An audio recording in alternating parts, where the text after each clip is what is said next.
Tutorial math YouTube স্টাডির পক্ষ থেকে সবাইকে ধন্যবাদ। আলোচ্য বিষয় নবম শ্রেণীর গণিত অনুক্রম ধারা পাঠ্য বইয়ের পৃষ্ঠা 39। একক কাজ, নিচের সমান্তরাল অনুক্রমের সাধারণ পদ নির্ণয় করো। নাম্বার 1 5 12 19 26 অসীম। 2 নম্বর 1 0.5 0 মাইনাস 0.5। 3 নম্বর 17তম পদ -1 এবং 16তম পদ 17। এদের সাধারণ পদ নির্ণয় করতে হবে।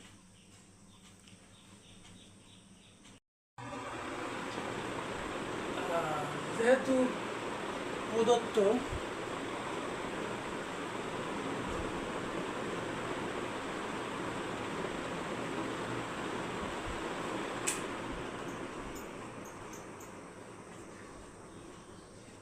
অনুক্রমটি 5 12 19 এবং 26 চলতেই আছে, এটা একটা অনন্ত ধারা।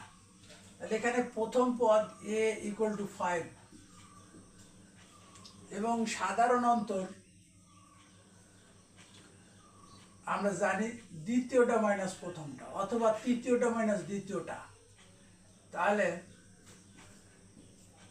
12 - 5 = 7। সাধারণ অন্তর পেলাম 7। এবার আমরা জানি যে কোনো ধারার n-তম পদ = a + n-1 × d। তাহলে এইখানে a আমরা জানি 5 প্রথম পদ, n-1 × d, d আমরা পেয়েছি হলো 7। তাহলে এটা যদি গুণ করে দেই 5 + 7n - 7, তাহলে এখানে 7n আর 5 - 7 অর্থাৎ -2। সুতরাং n-তম পদ বা সাধারণ পদ, ধারাটির সাধারণ পদ, সুতরাং ধারাটির নির্ণেয় সাধারণ পদ 7n - 2।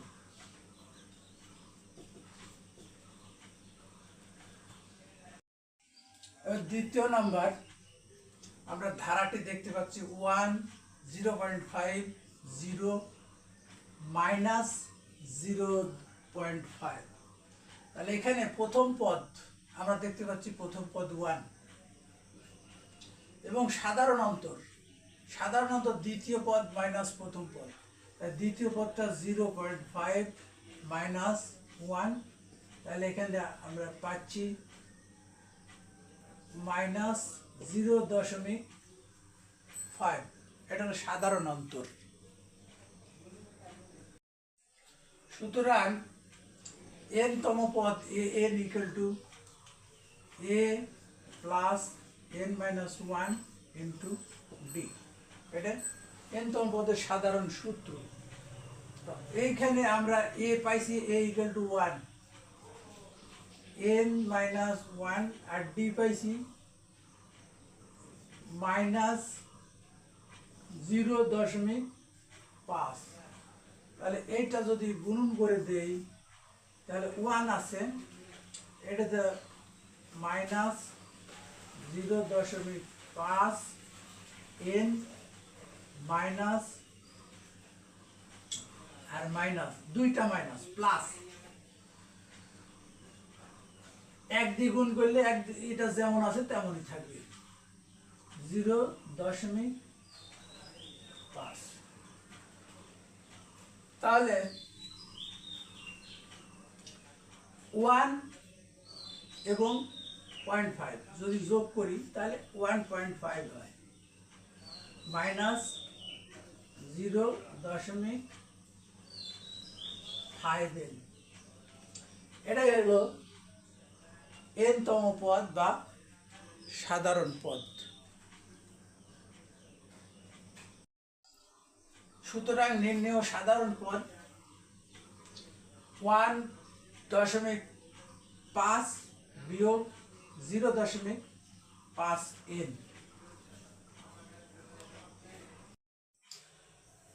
নাম্বার 3 দেওয়া আছে প্রথম পদ -1 এবং 16তম পদ 17। তো ধরি আমরা অনুক্রমটির প্রথম পদ a এবং সাধারণ অন্তর d। সুতরাং সপ্তম পদ আমরা জানি, তাহলে সপ্তম পদ ইকুয়াল টু a প্লাস সপ্তম মাইনাস 1 ইন্টু d।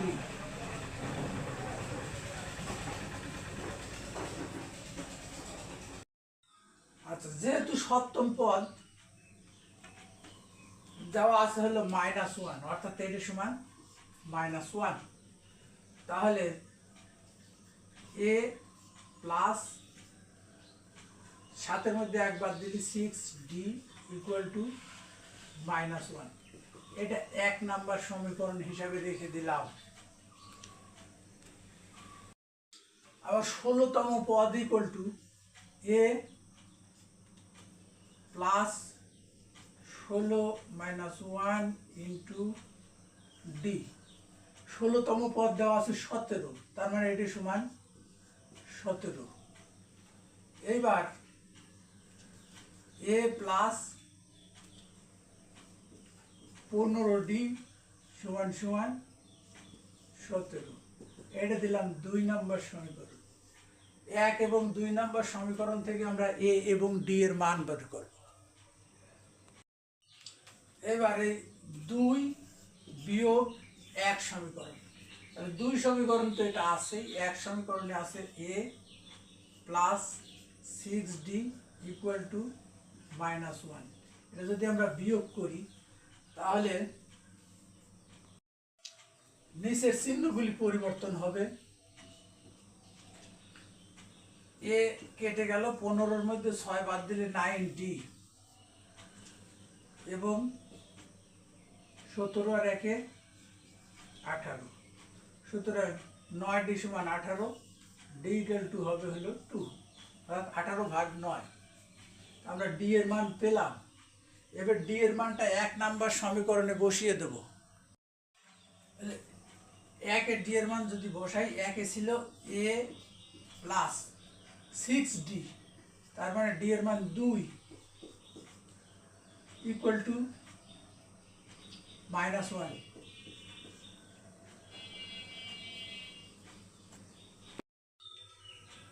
বা a প্লাস 12 ইকুয়াল টু -1, বা a ইকুয়াল টু 12 ওই পাশে গেলে -12 -1, তাহলে a equal to -13।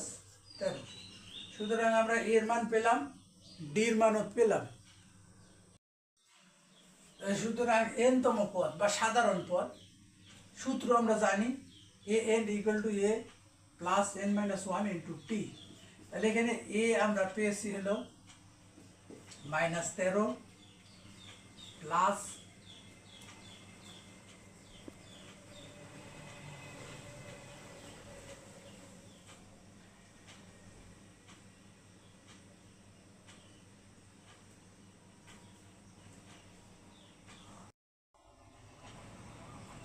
Plus n-1 into d সমান পেয়েছি 2, তাহলে -13 প্লাস 2n -2, তাহলে 13 আর 2 15, তার মানে 2n আগে নিয়ে আসলাম আর 13 দিয়ে 15 পিছনে দিলাম। সুতরাং এটাই নির্ণেয় সাধারণ পদ।